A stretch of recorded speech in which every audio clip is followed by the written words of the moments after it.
Good morning everybody, this is Stephen Pugh of the Home Bible College.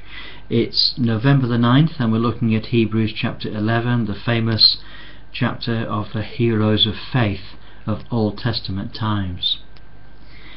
Now, what is it that the writer to the Hebrews is saying in this passage?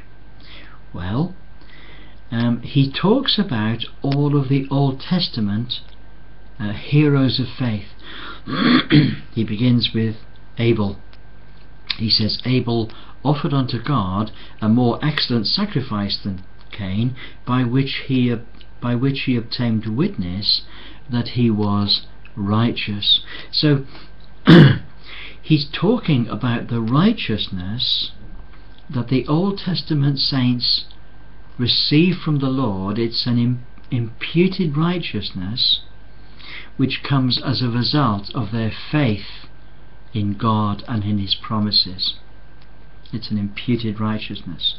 They're not becoming Christians. It's got nothing to do with grace. It has to do with law. And in each of the cases you've got Abel, who offers a more excellent sacrifice because he does that which is right in the eyes of the Lord. He is designated as a righteous man. But why does he do that which is right? He does that which is right because he believes God. He believes God. Abel heard what would be the right sacrifice to make, and he offers the correct sacrifice. It was a sacrifice that was better than that of Cain. What about Enoch? Well, Enoch didn't die. He was translated to heaven, but before he went he had this testimony. What was it? He had the testimony that he pleased God. You see, Enoch heard the warnings of judgment, and he began to walk with God. He began to live a righteous life, and God testified to his life that he was righteous. He pleased God. You see, the writer explains in verse 6 that without faith it is impossible to please him. It is impossible to please him. For he that cometh to God must believe that he is, and that he is a rewarder of them that diligently seek him. Now that's got nothing to do with the Christian life. God does not give you salvation as a reward for what you've done.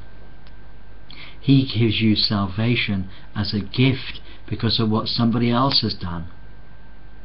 Now that's a different thing altogether. That's grace. Here we're definitely within the realms of law. What about Noah? Well, Noah, once he was warned of God, he prepared an ark to the saving of his house. And in doing that, he condemned the world and became heir of the righteousness which is by faith. So he was designated a righteous man because he heard the word of the Lord and believed it and acted upon it and acted righteously and prepared an ark. What about Abraham? Abraham didn't receive a warning of judgment. He received a promise of blessing. But what did he do? He acted upon it, and he left his home and he went off looking for a better country. Did he find it? No, he didn't find it. Not in this life he didn't find it. In fact, we come down to verse 13 and it says this: these all died in faith, not having received the promises, but saw them afar off, and were persuaded of them, and embraced them, and confessed that they were strangers and pilgrims on the earth. For they which say such things declare plainly that they seek a better country. They were looking for something better than what was here. Abraham had his eye. What did he have his eye on? He had his eye upon a city whose builder and maker was God. And each one of these people, they were looking forward.